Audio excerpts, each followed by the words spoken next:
Welcome to Money in the Air, the music podcast about neighboring rights, the royalties you earn from the public performance of your recordings and the business of music in general. Brought to you by IFR, the International Association for Artists and Rights Holders. I'm Andrew, a royalty consultant helping artists to collect on their value. Hi, I'm Gina Deacon. I work for Absolute Rights Management and I work with record labels and artists to ensure we claim the royalty income due to them. I'm Stacey Haber and I'm from Inside Baseball Music Publishing. Welcome back to Money in the Air. Today we're going to discuss the rights holder royalty. First thing everyone should know is that the rights holder is the person who owns the recording. It can be a label, it can be an artist, it could be a combination of both. It's whatever is agreed and usually it's whoever pays for it.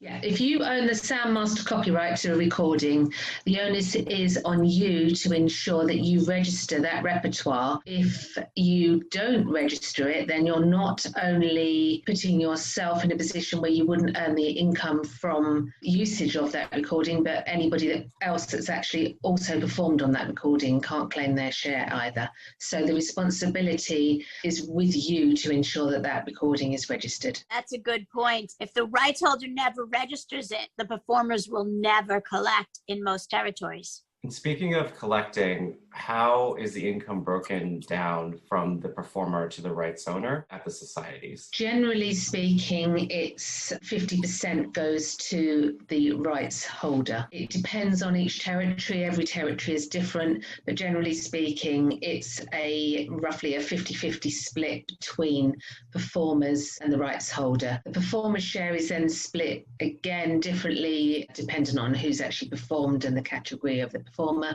But as we're focusing here on the rights holder, then you're really looking at a 50% share for the rights holder. And the logic there is that the performers are due 50%, so the record labels are not getting all of the income. It's to make sure that the artists are receiving a share of income, so the income is not just going to one place. And the rights holders also will need to be a member of a collection society as well, because that's how they can then enter their data onto the collection society's database.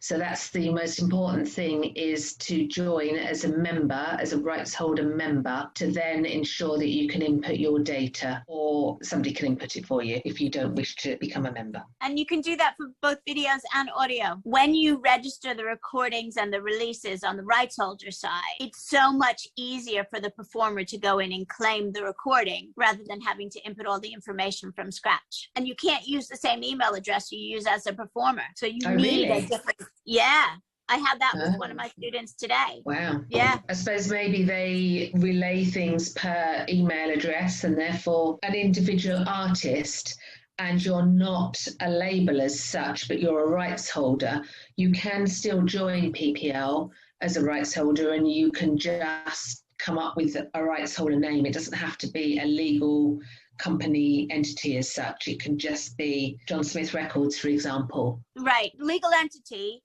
You're still a legal entity as a sole trader if it's just you, no matter what the name is.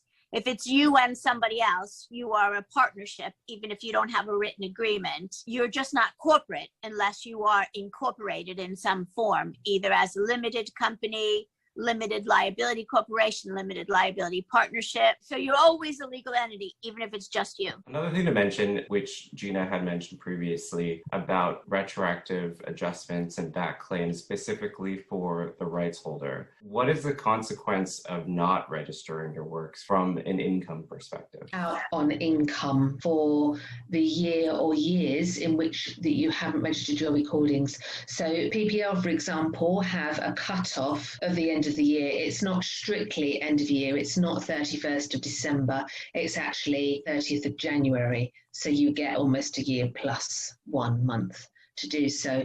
But they are very strict after that date. So if, for example, you released a recording in 2021, you have until the 30th of January 2022 to ensure that your recording or repertoire is registered on their database.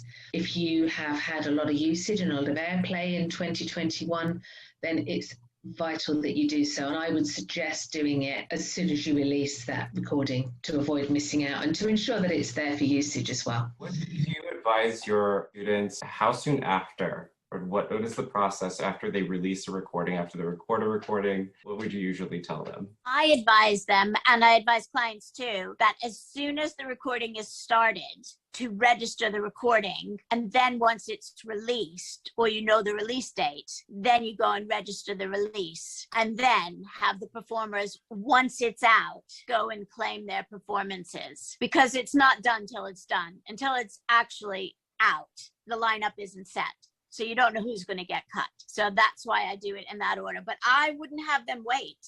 Once you start the recording, register the recording. You can always add the musicians and change it when you register the release of the recording. So we don't wait, but literally as soon as it's released, we try and tie in with the release date just to ensure it's there. Because if somebody wants to use the recording for syncs, etc., they will look on the PPL database, and if they can't find it there, they won't actually be able to use it. So you do have until the end of the year to register it, but my advice is to do it literally in line with the actual release of that recording. That's a really good point, because if you don't register the recording, you're not eligible for the blanket licenses here. So you're excluded from blanket licensing to everywhere, and you're missing out on that income because it's not within their database. That's right. BBC, ITV, Channel 4, Channel 5, Sky, all of them. Yep. They will try, and if they can't source your repertoire on the database, they will actually contact us, for example, if they feel we're associated with a recording, to try and trace the label to register it if we possibly can in any way. So always do it as soon as you possibly can. One thing that Sound Exchange does to get around this is they separate this into two buckets, where they have repertoire, which is works that you've directly registered and claimed. And then they also have another bucket of broadcasts, which is recordings that are played by Pandora satellite radio, and they report it to Sound Exchange. And sometimes they match it to your account, and sometimes they don't. And that bucket's called broadcast, but it's their way of ensuring that sometimes when that income is paid to Sound Exchange, it's matched to your account. That doesn't exempt you from not going into their system and claiming your works as a rights holder. That's good. That's really good. But as you say, not foolproof. And it's your job if you own the recording. So do it. Don't be lazy. Will Sound Exchange pay the performer if the rights holder has not registered the recording? Under broadcast. So it's the same scenario, but broadcast for the performer means that they're going to divvy out the shares for every single featured performer at the same share, which is not correct. So if all three of us are featured artists, we're going to be broken down to equal shares, but that might not be correct. That might not be contractually what we agreed on. I think people need to understand there's quite often a lot of confusion about what an ISRC code is, and that's one of the most important things that somebody needs to register their recording. When you join PPL as a rights holder member, you will be given what's called a registrant code by PPL, which is a unique identifier to your own account, your own membership. And it's from that then that you can actually generate your own ISRC codes. So it's identifiable by the first two fields are the country from where your account is held. So for example, with PPL, you would get UK. Then you get your unique 3, either digit or alphanumeric code. So you might get UK XYZ, for example.